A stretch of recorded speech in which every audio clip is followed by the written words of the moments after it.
So I gotta be honest, I don't really wanna do this right now because there's a lot of content that I have to watch still. I'm doing the ZTM courses. I think I talked about this last time I streamed. And I did a bunch of courses already, but there's a lot of courses and I'm probably not gonna be able to finish them all. I wanted to finish them all in 1 month, but I think it's 780 hours total, all the courses. And I'm doing all of them at 2x speed, and some of them I'm jumping some parts. But hopefully I managed to do the ones that are the most important to me in under 1 month, and I think I'm gonna be able to do that. But I want to do as many as possible, of course, because if I ended up doing most of them in under 1 month, I don't think I'm gonna buy for another month. I'm still thinking about that. So I'm gonna stay here for 1 hour, I think, because I wanna do this because I don't wanna spend a lot of time without streaming. So I decided that I have to at least spend some time today because it has been a week already since last time I streamed, and I don't wanna lose the habit as well. So I think I wanna do something easier here today and stay for 1 hour, How to just tell if finish this and then go back to watching the courses. And I'm probably gonna stream once a week, probably until the end of the month. It's a lot of courses. I did the TypeScript one, the JavaScript Advanced, and a bunch of other ones. And obviously I wanna do them all. I'm particularly interested in this one. I think I'm gonna do after I do the React. I'm gonna do this next. I just finished the Node.js one. I'm gonna do this one. After I'm done with this one, then I'm probably gonna do Rust. And then Vue.js also seems interesting. This also seems interesting. The other ones as well. So I think what I'm gonna do today is just study SQL, and they also mention in the courses, I think on Node.js, about this thing called V8 engine, and I didn't know. I thought about that before, but it seems like it is the engine that compiles the JavaScript code. So I think I'm gonna study that actually. And I was gonna watch some videos about it as well. So I might watch these videos from this guy here.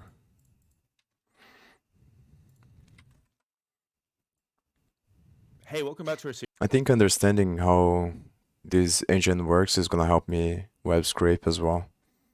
Which after I'm done with all the other courses, I'm gonna do some courses on Udemy about that I already got about web scraping, and I think understanding the V8 engine is gonna help me with that. Series where we're really deep diving in the internals of JavaScript, and in particular the V8 engine that powers the Chromium-based browsers such as Chrome or Brave, and of course Node.js itself. And we're really looking at the output of the JavaScript interpreter, and in V8 engine world that's called Ignition, to see what bytecode is generated that will eventually get optimized and compiled down into machine-specific code that will run on browser or in Node.js. But we are really deep diving to understand what's going on underneath. So where previously we looked at how the JavaScript engine works and we looked at how the accumulator works and what an accumulator is, we're now going to go a little bit deeper and then actually look at registers, which the accumulator needs to store the output of any arithmetic calculations for later usage. If you want to refresh what happened in that video, then a link will be appearing in the top right hand corner. But let's get back into it and deep dive into what a register is. And what a register basically is a storage slot that is capable of storing a natural number. So essentially, it's a little bit like the accumulator, but it's just a bit of storage area, a little virtual register where you can store some values in. And one of the things I want you to think about is in your code, every declaration that you make, so whether it's a var, whether it's a let, whether it's a const, is essentially going to be stored in a register. So to bring that to life, what we're going to do is rather than just returning a number 5, What we're going to do now is add the number 5 to an existing value in our function. So it's going to be a little bit more complicated, and we're going to have a couple more arithmetic operations in there. So I'm going to go back to VS Code for a second.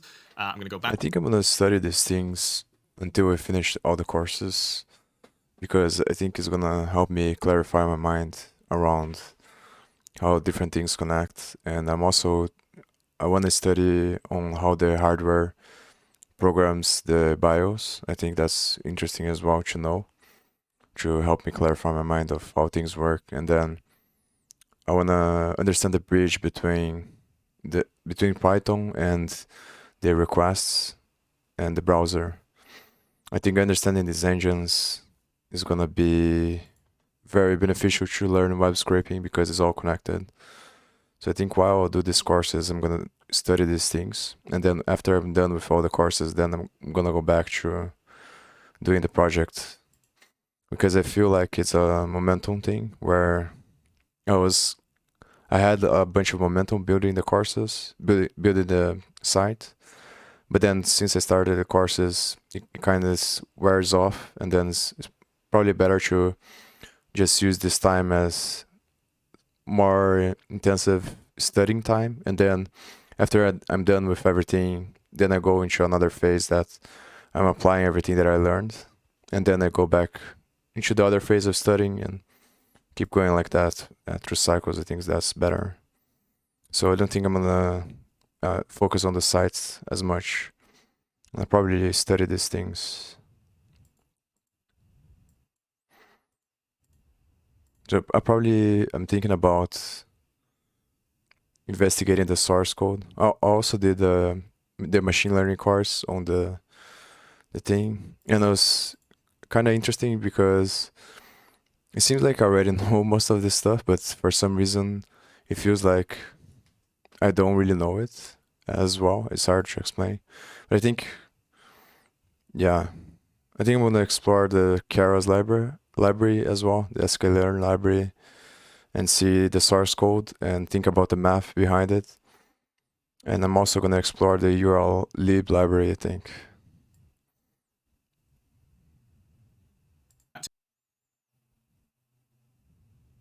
And try to find the bridge between the Python through C++ and the compiler and the browser.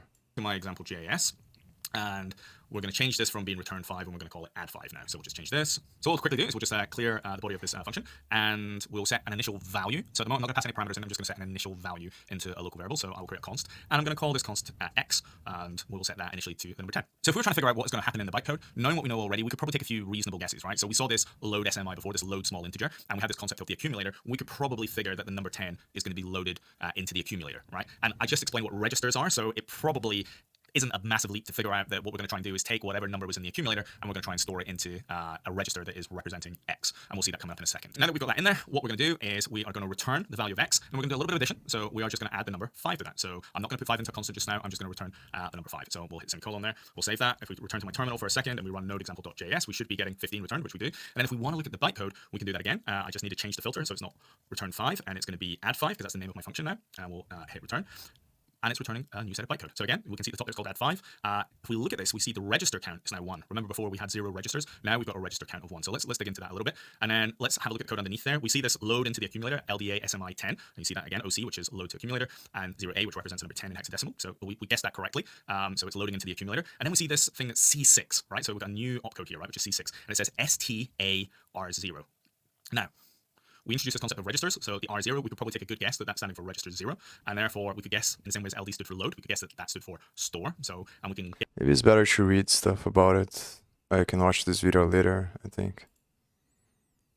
Reading is probably gonna go not more in depth. I think it goes in depth, but it's probably a better format. Should try to understand. I'm pretty sure it is written in C++. And there's this other engine now that's called Deno, which is a version of Node. Not a version of Node, it's similar to Node, but with Rust and TypeScript.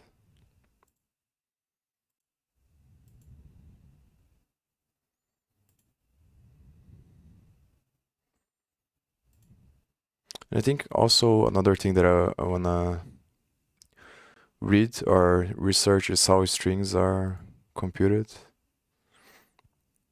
I think that would help me clarify some things. So let me think about it. Which one I'm gonna do first.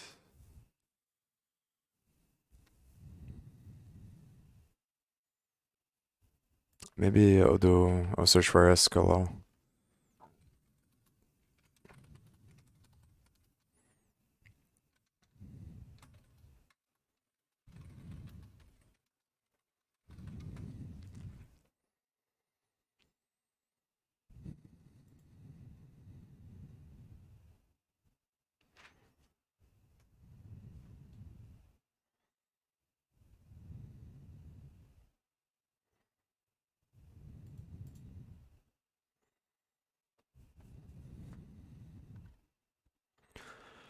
Three guys working on a contract for the CIA got together and started a company called Relational Software.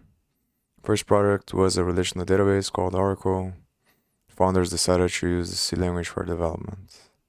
This will later become important when decided to start posting to different platforms. Uh,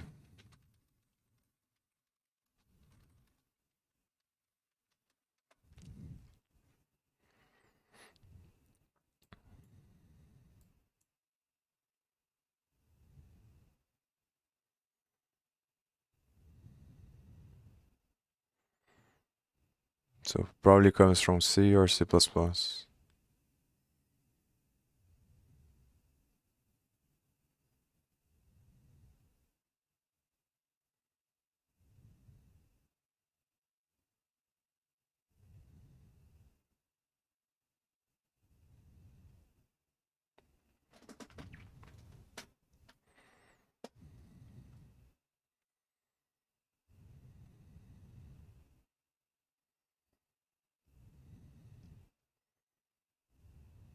Don't know if I have something open on PyCharm.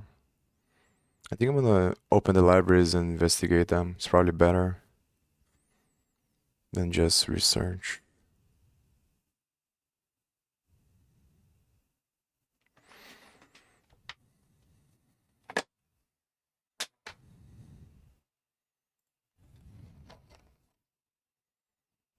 I think it's fine.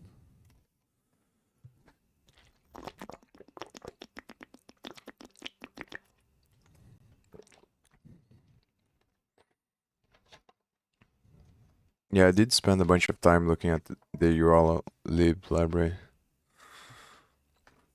when I was trying to figure this thing out, but I wasn't looking for trying to understand how it works on the background, and I kind of was actually. So I think I already understand some things, but I was looking more from the perspective of trying to make the pool work there.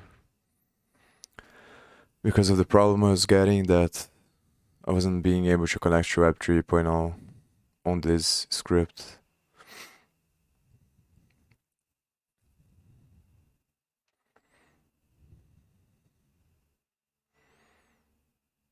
So I think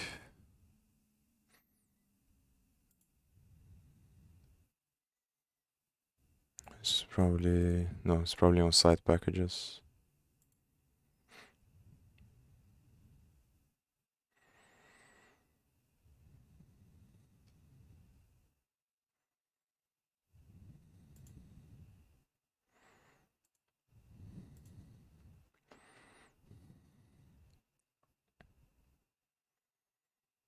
And the biggest problem with PyCharm is that I can't see the source code from Python because it doesn't show for some reason. Maybe I should try using VS Code instead.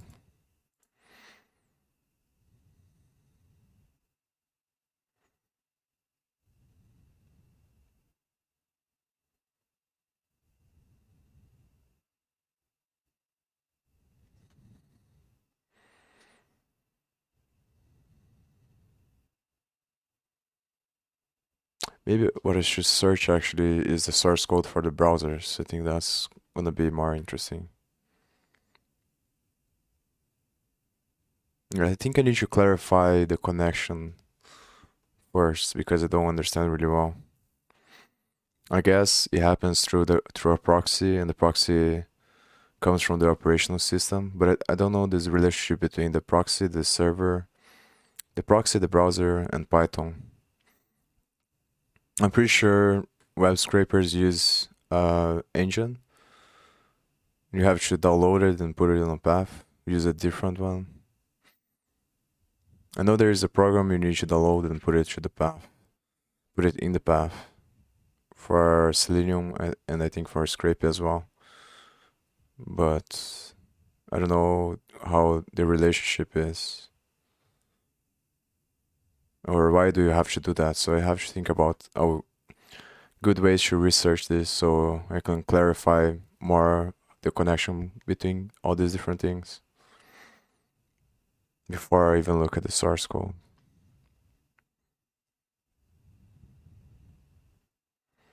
So this looks really complicated.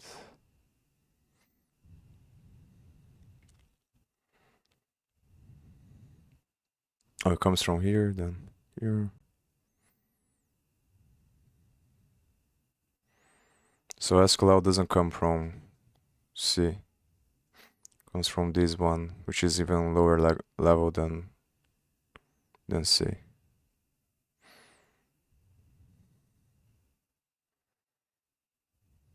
And they're not related, I think.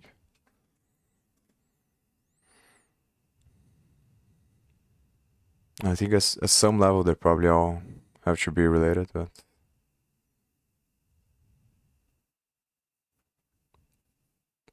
yeah, that's the issue then, because I'm not gonna be able to spend time going all the way back until I find a common thread. So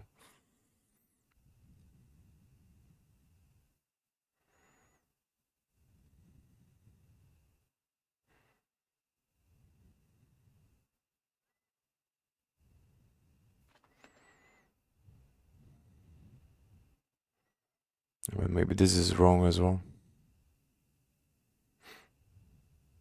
This is not linking Python with C, I think.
I'm gonna put some music and just read this stuff.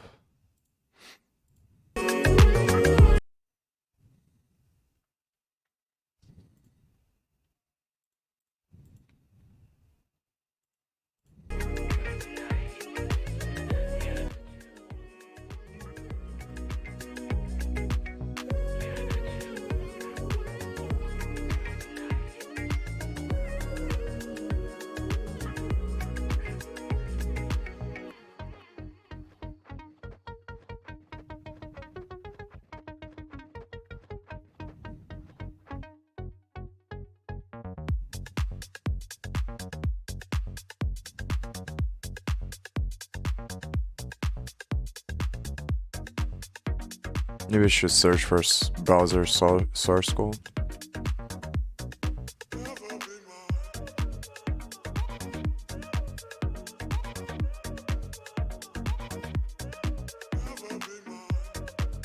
Maybe. And this was about something. Oh, this is about the V8 engine. But I guess it is all related. The engine is the compiler for the JavaScript. So maybe it is the engine that I should search. What's the difference between the engine and the browser? That's what I have to.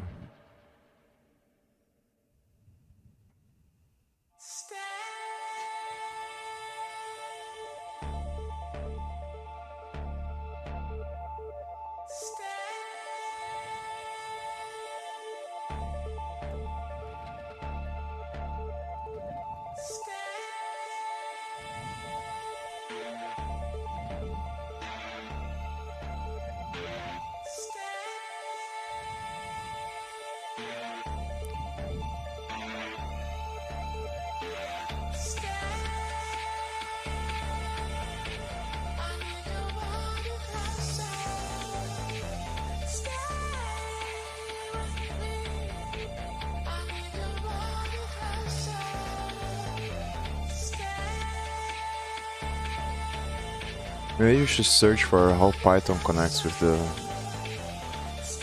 Yeah, it's probably through a framework like Django or Flask, which is used to create the server side. So maybe I should investigate the source code of Flask. Try to understand how it activates how it creates the server. Yeah, that's probably better, I think, actually. I don't know if I have Flask on this project.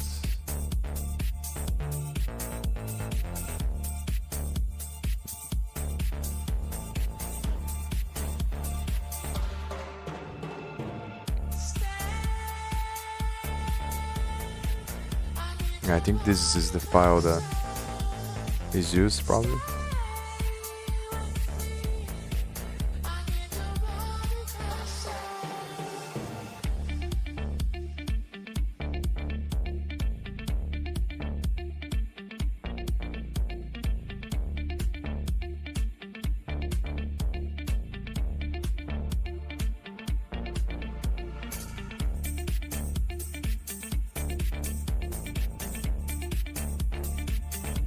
Yeah, this is the one that creates the server.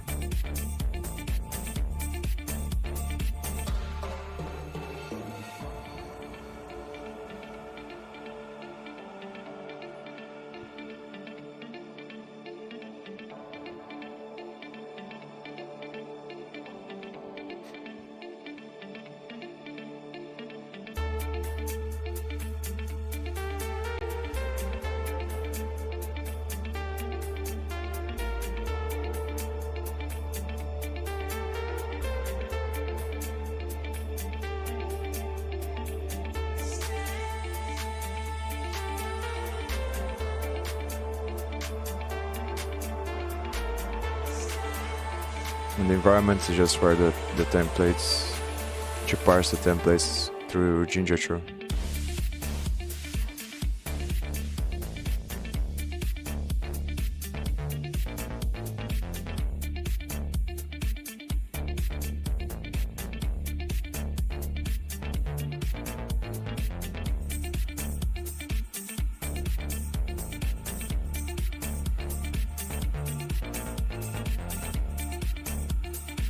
So I think this is probably what I'm gonna do while I do the courses. I just study this connection between Python and the V8 engine. Study the V8 engine as well. And then, yeah, the more clear it becomes, the easier it's gonna be to connect everything together. And I'm thinking about trying to use WebSockets as well for the project that I'm doing. for the stream of data from the decentralized exchanges through the animation in Canvas.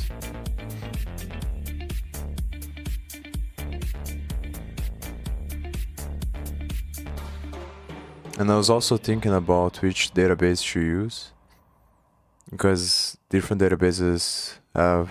I went through all the database course, but they don't talk about what's the best one to integrate with Python and to display live data as well.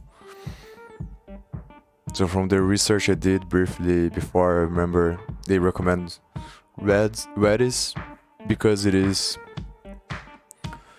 faster, but the issue with that is that the faster it is, there's a trade-off between how much you can store and how fast it is. So usually the way that they do it is through a data lake, where you have a different framework for big warehouses of data. They use Apache, and then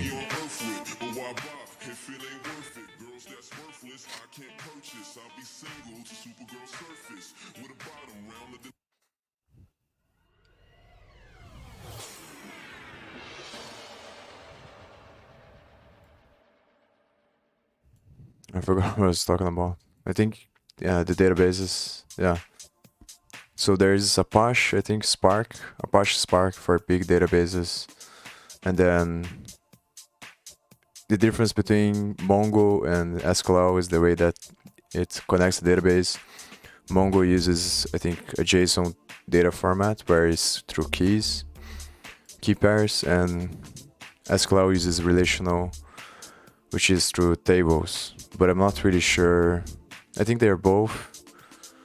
Probably Mongo is faster. Yeah.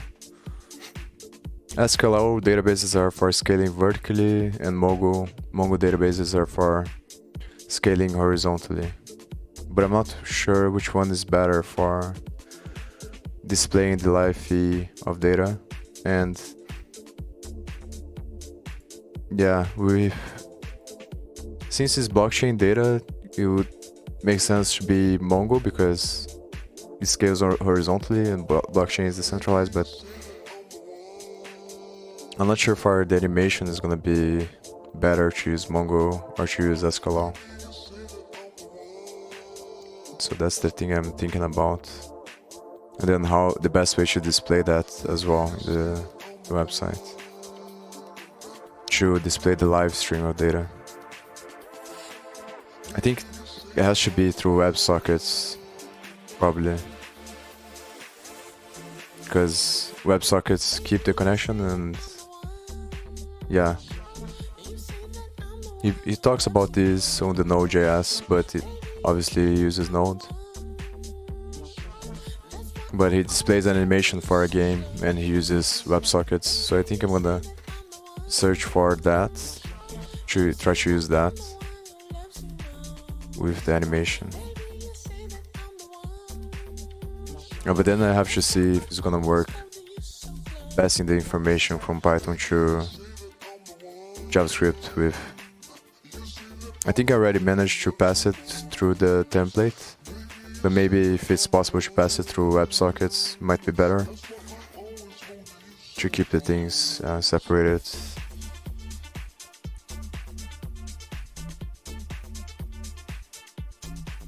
So I think understanding these two things are my weak points now that I have to work on, I think. Which is not really clear, the connection, and then display the live data. Display the live data and the connection between the databases, different databases and JavaScript. And I think studying these libraries is probably gonna be helpful to become better with that.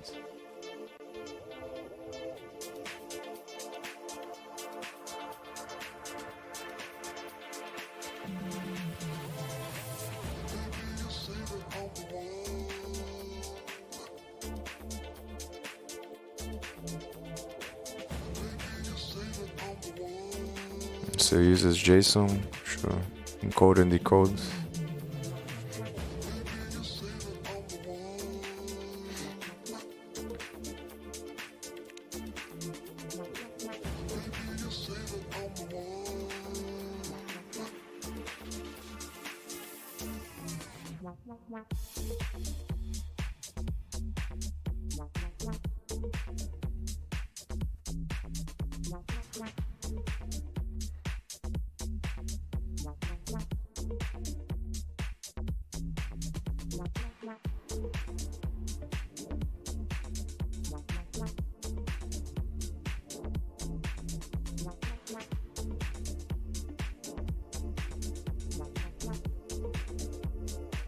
Yeah, but the way that I'm thinking right now is not actually that hard. It's just confusing when you don't know the libraries to use. But I think it's pretty simple. It's every language is like a little island, and the databases are islands as well. And then the bridge between them is usually gonna be done through a framework. So there's probably a framework that connects. I know there is a framework that connects SQL with Flask. There's probably a framework for the other types of databases as well.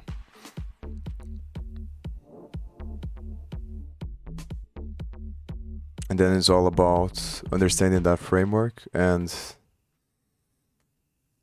yeah, that's how the connection happens, I think.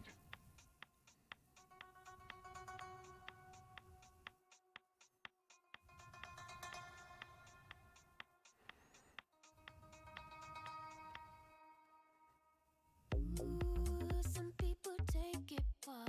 You need friction, but they try too hard. They just don't understand. The only difference, I think, not difference, but the only thing that I have to understand is the difference between different database models, and I have to think about that. Which one is best and why for each situation. That's the thing that is not so clear, I think.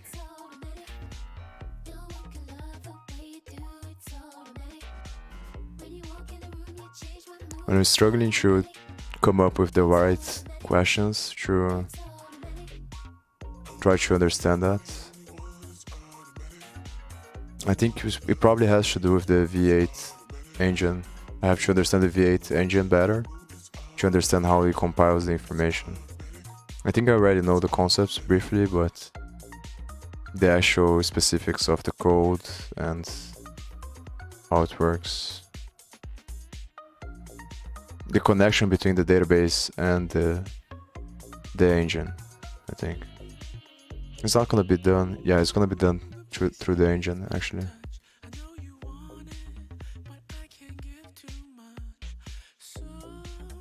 So that's the thing.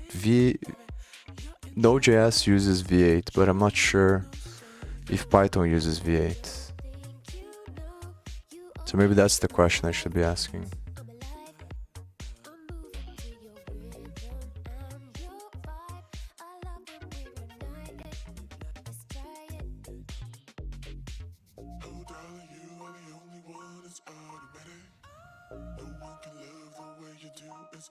I'm on the JSON one. Go back to this one.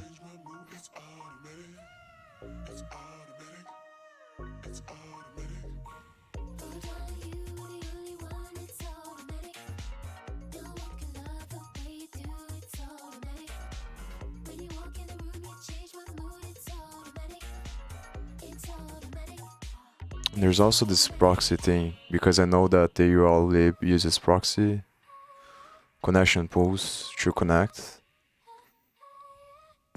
but it might be different than, it's probably different than the way that a Flask connects to the internet. One is doing requests, the other one is creating the server, and that distinction is also not very clear to me.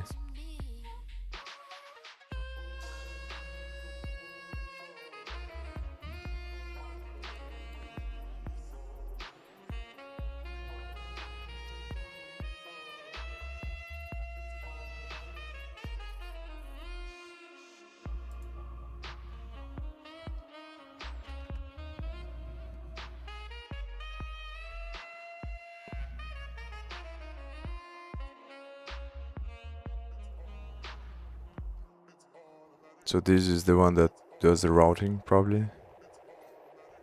It has to be because that's the name of the file.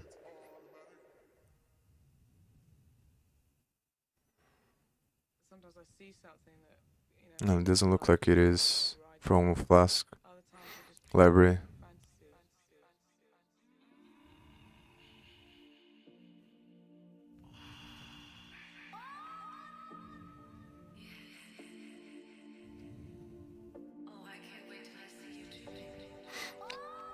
So I think urllib comes from Python as well. I think is part of the library, the Python library. And if it's not, it's probably request. Well, request is built on urllib, I think.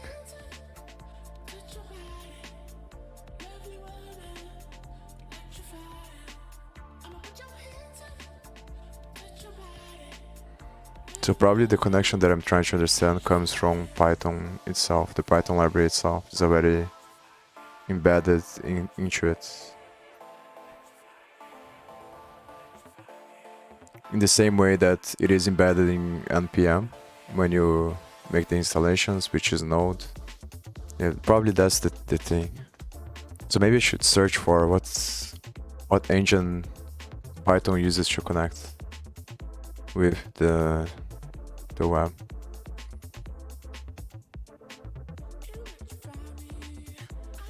So I think npm and Python is pretty similar in this way that they both have engines that convert the thing. They compile the code into a format that the browser can understand.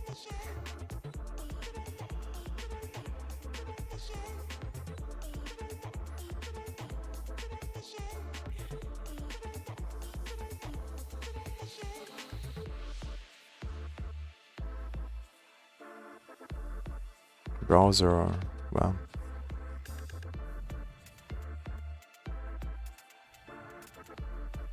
It's just tough to get the information.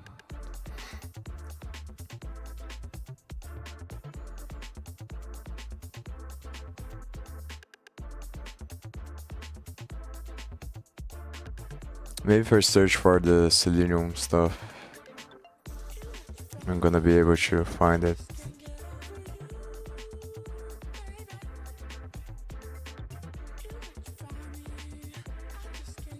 Yeah, that's the thing. What's the difference between the way Selenium interacts with the thing and the requests or Flask? It's not really clear. But there must be a distinction there, otherwise it wouldn't make sense for them to create a different thing.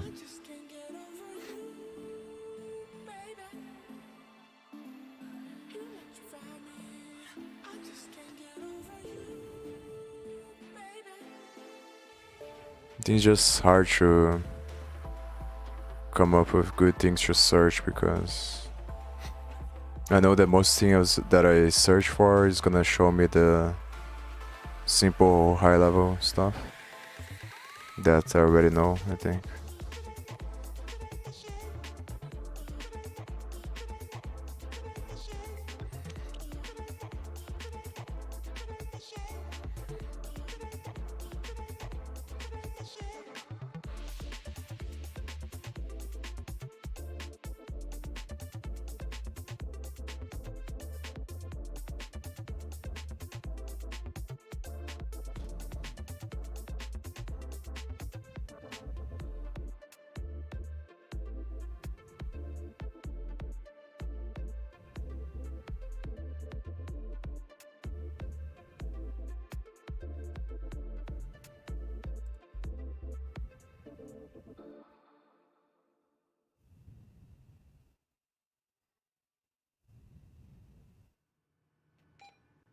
No, actually, if I search for localhost, maybe. How does localhost work on the source code? That's probably the thing that I don't understand really well. And why is Selenium?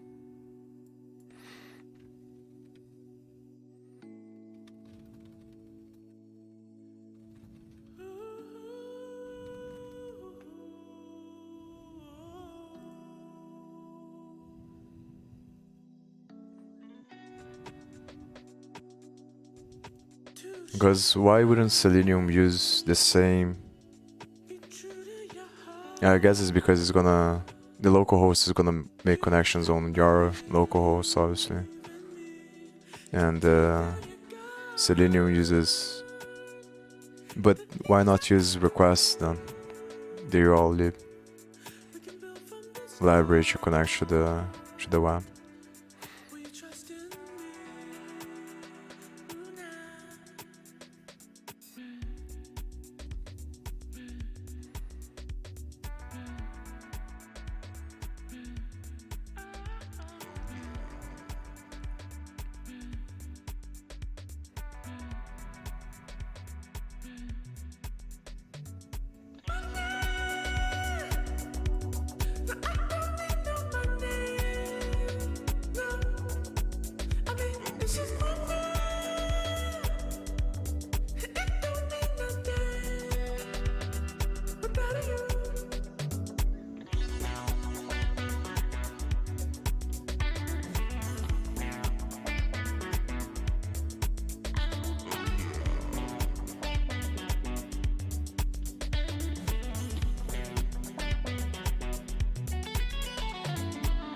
In the middle of the night when the mood is right and the moon is bright, we can give ourselves to the wild. Give it up to the wild. Out. When we wake up from this high and you're by my side, look in my eyes, we can start a whole new life. A whole new life. So take down your guard. The things I could do, we can build from the start. Will you trust in me? Ooh, nah.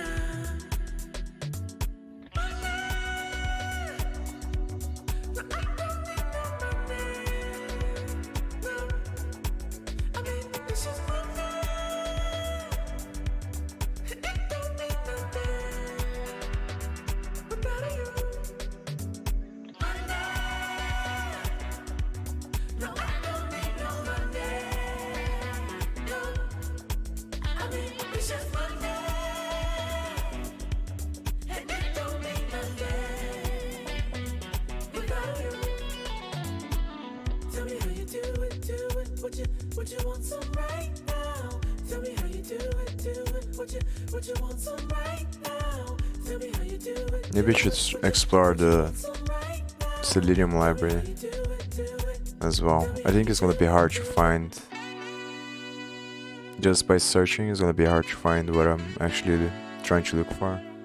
It's probably better to create a new project, empty project, and just download these libraries and investigate them side by side and try to see what are the differences.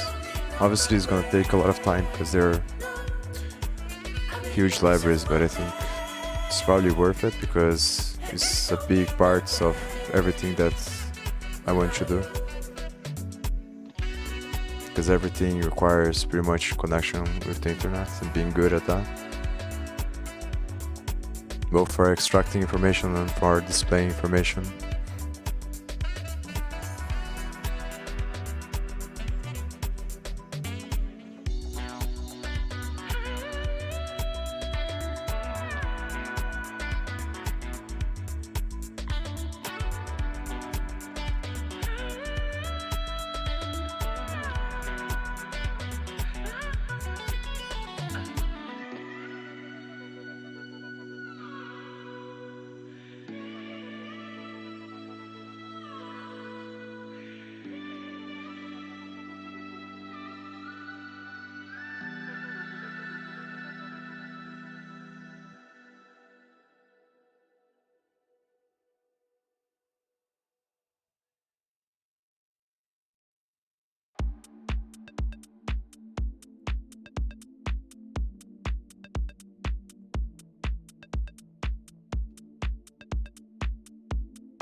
I think I'm gonna do that. I'm just gonna. It's gonna be hard. I'm probably not gonna find. The only thing that I'm thinking about is if it's worth it enough. Because I'm probably not gonna be able to finish this in just the time span that I'm gonna spend on doing the courses, and then when I come back, I'm gonna have to stop studying that to finish the other project. I'm not sure if it's worth it to even spend the time.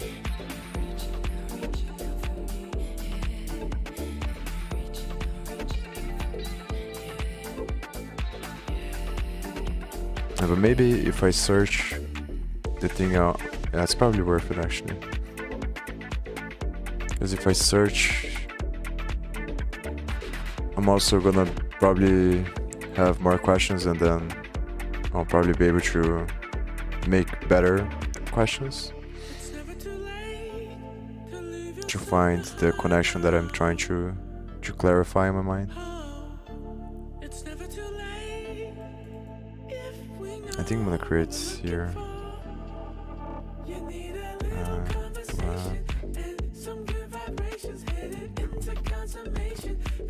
Just put it like this.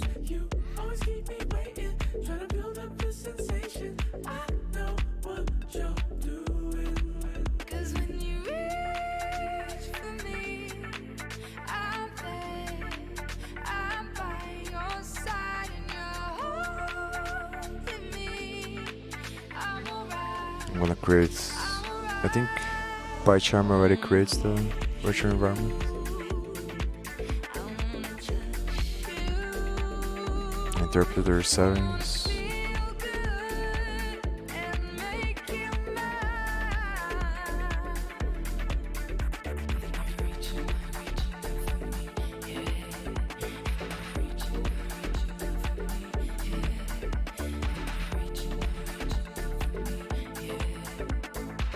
I might as well create a script here to run through the PyVis stuff. Maybe use the graphs to investigate. Pip install Selenium. I think it's like this. I think urllib probably is already here. Probably comes with the requests one. So it's probably not from Python, like I was saying before.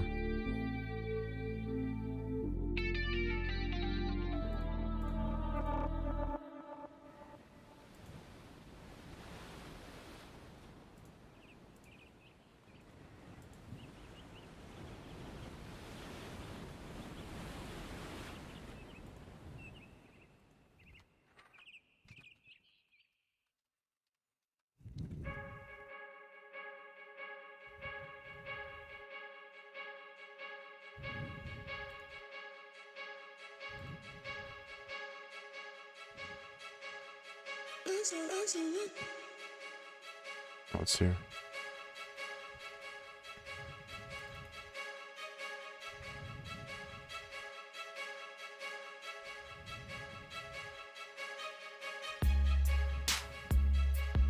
I remember I wasn't being... I couldn't find how this thing worked. I remember it was a mapping or something like that.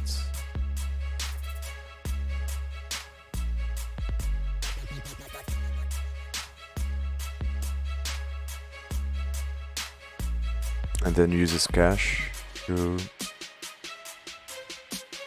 store some information about the pools.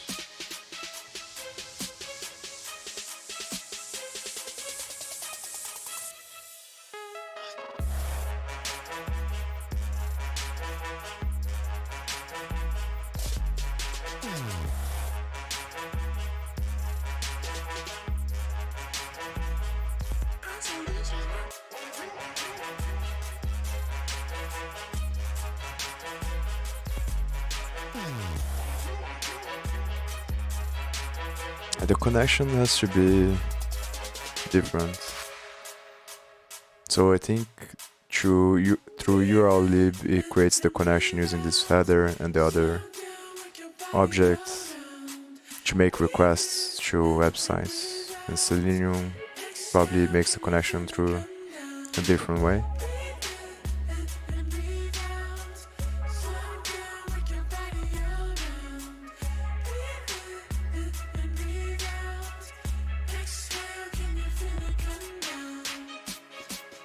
So I guess the question I have is how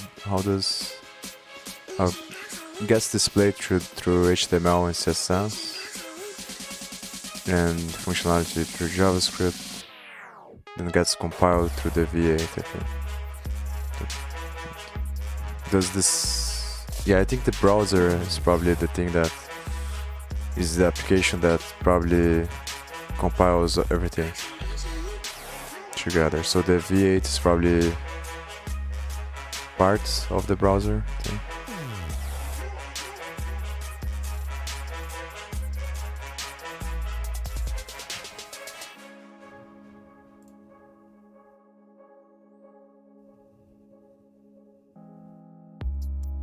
We only ever love